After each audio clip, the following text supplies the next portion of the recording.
guys. Right, Nathaniel, over to your right. Hey, how you doing? First one, I just wanted to check in with you. Obviously, the last time we saw you fight was in Manchester. It was an emotional win for you, and you had, there was a lot of things going on in your life going into that fight and around that fight. I just wanted to check in, see how things have been for you since then, and how things are for you now. Things are good and bad. So this fight camp's been great. The last 8 weeks have been great. Before that, there's about a month where it was really bad and stuff. And if anything, I think that the fight camps helped me get focused. Obviously when I've got a job at hand and I can focus on it, kind of takes other distractions away. So, it's been about 50-50, but the fight camp itself, which obviously was the most important part in getting ready for today, that's been amazing. Great. And fighting in your hometown, you're probably the most local fighter on the card, right? In terms of where you live and train. So, how much of a boon has it been for you to know that you're fighting right here? You've got your home fans here, and you're training just around the corner.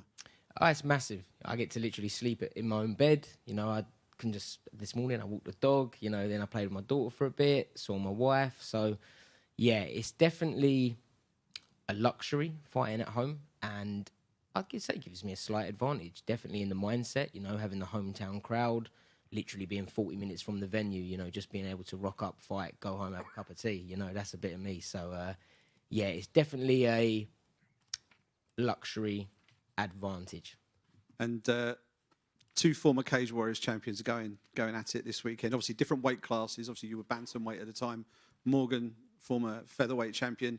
Is this a fight that you've always kind of had on your radar, that think the UFC could book this at some point further down the line, given the way you both come up through the ranks and now the fact you're in the same weight class together? I don't think it has crossed my mind too much. Once London got announced and I obviously put my name forward, etc., I kind of thought would make sense, because I look at the sort of the rankings, if you like. I see everyone's booked. I'm kind of keeping up to what they're doing. Morgan's only a couple of hours away from France, so to me it makes sense. But it hadn't been something on my mind until 10 weeks ago. And what do you make of Morgan? He's obviously had a good run in Cage Warriors, has a lot of vocal support. I'm sure he's going to have a big pocket of rowdy fans somewhere in the O2 on Saturday. But what do you make of him as a fighter and how he's made his way up through the ranks and now into the UFC? I've not got a bad word to say about him. We've got each other on Instagram. I like the guy. I feel like he's very similar to me in the sense where if you look at him, I would say he's a striker, but he's also got very high-level grappling. He's 29 years old. I'm 31. He's got 20 wins. I've got 20 wins. Cage Warriors champion. It's very similar. So I feel like maybe I'm fighting someone that's on the same sort of journey as me. Obviously Daniel Pineda was a lot older, a lot more experienced, so he had advantages in some areas, but then disadvantages in other. With Morgan, I just think it's very similar stylistically. Given all those similarities, where do you think the key differences lie and where the key edge sits for yourself? Definitely in the speed, if we're going off physical attributes. Going up a weight, obviously everyone's going to be slightly stronger than me, but they're not going to be faster. So the way I look at it is fighting at bantamweight, I was always the same as everyone else because we all cut the same amount of weight. Now, going up a weight, I'm at a disadvantage in the strength, but I'm at an advantage in the speed. So if I fight my fight and how I'm supposed to, I think I'm going to be too quick for him. And I don't know what his mindset's like, but I know that my mindset right now is bulletproof, especially fighting in London as well. So those are the two biggest advantages that I would say that I've got in my arsenal. But that's not an insult to him because I'm sure he is very motivated as well. But yeah, I know that mindset right now is in a good place to fight. Just a light-hearted one to finish from me. You did a cracking video with Brad, fraud-checking WWE moves in real-life situations. If you were going to predict the most likely WWE move that you could pull on fight night on Saturday night, what do you think it would be? I think I'll go for the choke slam. That's got to be the easiest one to get a hold of, maybe. Kind of. Great stuff. Thanks a lot, mate. Thank you. Nathaniel, right here. you're having your second child. When you found out about the second child, did it come with any extra emotions after the difficulty with the first child? No, so we was ready to go again. Didn't expect it to happen that quick. It must have been the first time, so it's nice to know that I've got good swimmers. But yeah, you know, it's a real eye opener now. I've got I've got a child already, and I've got another one on the way. So if you said this to me a couple of years ago, I would have thought you was crazy. But yeah, found out yesterday having a little girl. So they say real men produce girls. I've got 2 now coming. So I'm buzzing. You know, it's really, to me, my mission in life now is to just bring my kids up to be the best people I can in Earth, you know. So I still want to be UFC champion of the world, but that's not my first and foremost goal anymore. So my life has kind of changed, and changed for the better. Would you let your daughters go into fighting, like, as a career? Absolutely not. But they will 100% have to train. You know, that's going to be mandatory, that you need to go, learn how to defend yourself. You don't have to spar. I don't ever want you to compete. But I want to know that my daughters can handle themselves, you know, in a one-on-one live situation. And your endeavors outside of the cage with the Prospect Academy, Prospect Apparel, those things are all well documented. How important is it, do you think, for fighters and athletes to build that outside of the main profession? I think it's one of the most important things they should do, because this sport is so short, and with injuries, etc.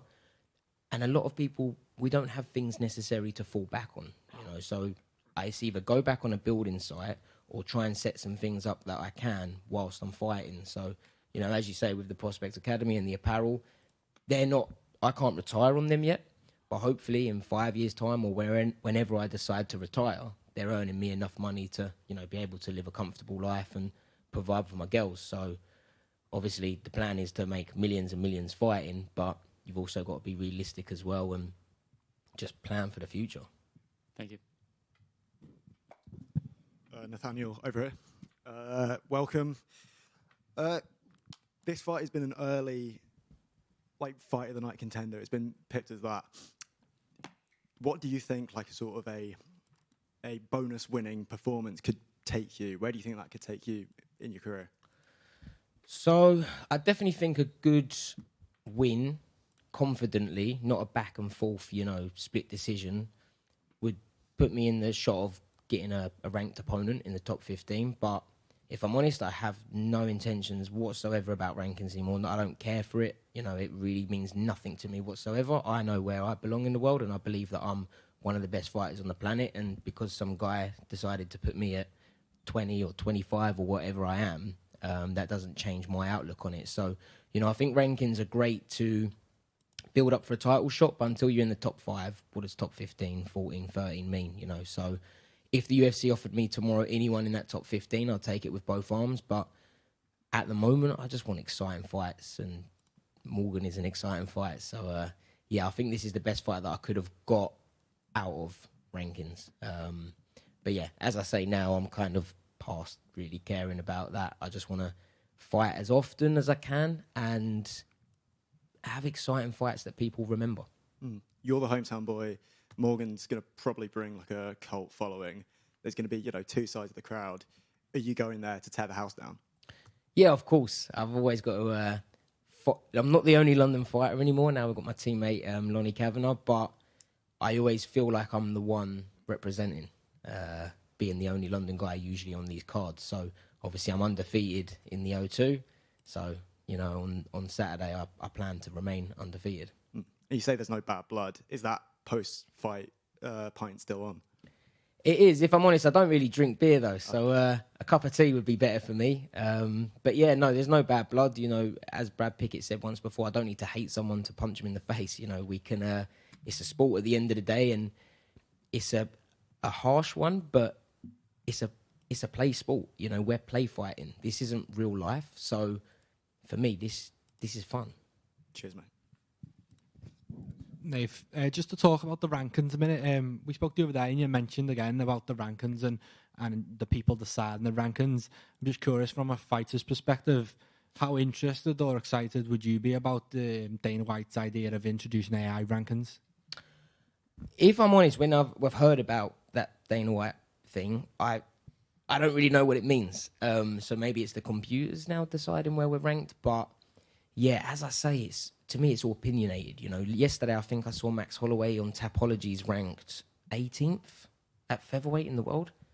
How's that work out? You know, so yeah, I've been moved down I think now to 28th, and I haven't even fought. So you know, the rankings are always just moving. But I don't think people should look at rankings as a way of seeing how skilled you are, because if that was the case, then Morgan's not got a chance against me. I'm 20 fights ranked above him. But yeah, it's just a guideline, I think, and obviously if it makes your money, get your money up, then you know it's worth doing. But life's too short for me to be worried about rankings anymore. You know, I'm just here to get as many fights as I can and just try and stay active. That's what's most important.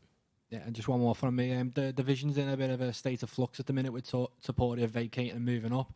I know you've said that you think the belt might move around a bit now, and I just want to dial in on that fight coming up with Volkanovski and Lopez. Who do you see winning and why and how? I think Lopez is going to win it, even though I would love Volkanovski to win again. I just think that maybe now the time's kind of come, you know, for Volkanovski on that decline. And then I think after Lopez gets it, I think maybe Musva's going to get it. So yeah, I just think it's going to be bounced about for a while, if I'm honest. Hi, can you just predict the fight for you on Saturday night? And do you think it's the type of fight who get a bonus at the end of the night? If it's a bonus, ideally I want a performance of the night bonus. I don't want a back and forth war. I want to hit and not get hit. You know, I want to try and not break my nose any more than I already have. And I need to obviously win confidently. So I think it's going to be more of a striking bout, but I do think there's going to be a few takedowns mixed in it. And obviously I see myself getting my hand raised. A plan like striking, punch, kick, something? Say that again, sorry? Do you see something precisely? In my head, yeah, but I'm not going to say it. Yeah. Thanks and good luck. Thank you.